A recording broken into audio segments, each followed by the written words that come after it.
Allahu Akbar, Allahu Akbar, Allahu Akbar, Allahu Akbar. It's time for afternoon prayers, and the Muslim inmates in this California state prison are doing what was once forbidden, having an Islamic worship service. People couldn't gather in groups to teach and to practice the religion. Of the 3,832 inmates at Solano Prison, the chaplain estimates about 5% are practicing Muslims.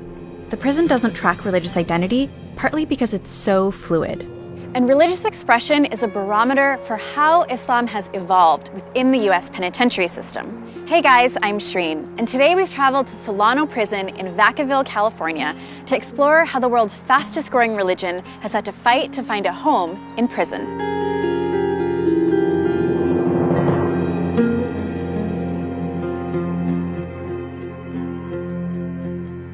When I became Muslim, I was given a set of principles. Do this, don't do that. When in doubt, don't.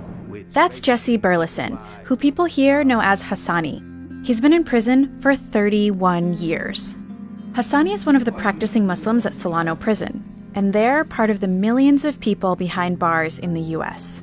In fact, the United States has the largest prison population in the world. The more than 2.3 million people it had incarcerated by the end of 2017 were more than any other developed nation. That number includes inmates at federal, state, and county prisons, and it's growing. In a place where your housing, meals, and recreation time is highly constrained by rules, finding a way to practice your faith can be difficult. These inmates have figured out a way to infuse their faith into their sentences. One of the things that started me seeking something different was I was looking at the people that were around me who were older than I was, who had been in prison longer than me, and who had been on that same negative, self-destructive path, and me not being satisfied with what I was seeing in them. And at that time, I started going to religious services. It didn't matter if it was Muslim, Christian, Jewish. I went seeking a better way, and I believed in God, so I knew that the only way I was going to change was through God. He's just one of the Muslims that Solano chaplain Muhammad Ali interacts with on a daily basis. Ali is an imam who spent 4 years at this prison, helping people like Hassani explore their faith. He believes it can be an important part of their rehabilitation. Religion is important to inmates because it connects them to something bigger than their circumstance. You have people who are here in prison, and there's a lot of things you can't control, whether it's your eating, whether it's your living condition. It really helps human beings feel a sense of connectedness to something beyond what's right in front of them. But Islam's journey in penitentiaries has been complicated by prison culture and legal challenges. Though nationally, Muslims make up 1% of the U.S. population, that number is expected to double by 2050.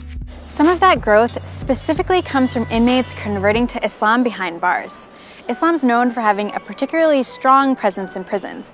In fact, more people convert to Islam per capita than any other religion. Nationwide, Muslims make up 10 to 15% of prisoners. Ali even said he has 1 to 2 inmates convert to Islam monthly, though that's not his goal.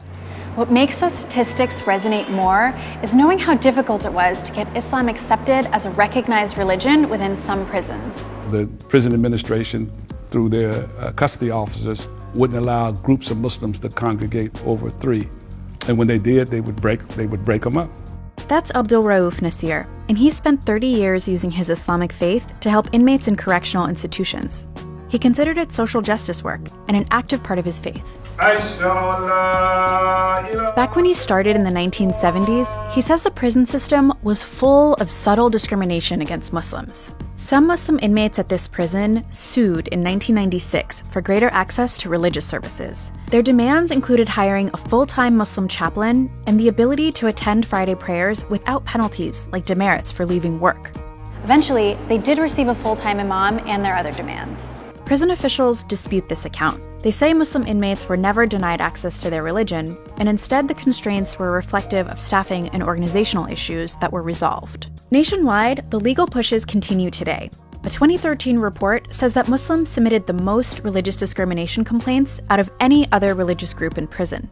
Islam and Muslim organizations in prisons, for the most part, are seen to be powerful because they've been there a long time.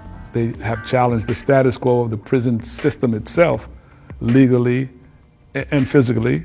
That quality of questioning power is easily identifiable with one of the religion's most notable converts. Malcolm X, his narrative is prominent, and so that attracts people toward Islam. And then the reformative value that they find in that, the hope that it gives, that I can survive in prison. Malcolm survived in prison. Malcolm X's legacy still resonates today, more than 50 years after his death. While serving a prison sentence, then named Malcolm Little converted to the Nation of Islam in 1952. He found mainstream Islam years later and felt it was much more racially inclusive than the nation.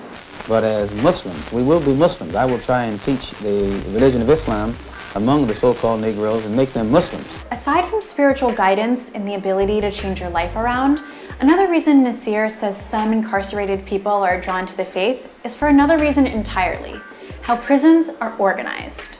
A central organizing principle in prison is containing the threat of violence. Inmates are housed and classified according to the risk of violence they pose. Here at Solano, inmates are housed dormitory style. Those that pose a higher risk are housed in cells like this, with armed guards. In their downtime, the crew that inmates spend time with matters, because they're the ones that also offer protection. So what does any of this have to do with practicing Islam in prison? Well, Nasir explains that your brothers in the faith can actually help protect you behind bars, and that source of support transcends race. Islam does challenge the strict rules of race in prison, because if a person of another ethnic group besides African American becomes a Muslim, then he's embraced in the Islamic community, and he's not only embraced, he's protected from outside pressures that other groups may place against them. And being in prison isn't necessarily that type of situation to where, you need to join a group to be safe. Hasn't been my experience. But I would say being a part of a community in prison is definitely beneficial in that regard. What he's really describing is support, and the support that incarcerated Muslims require is different than their free brethren. In fact, there are several things about prison that change how Islam is practiced. There's no Quran app, no call to prayer from your cell phone. And being Muslim here is about survival in a completely different way than it is outside.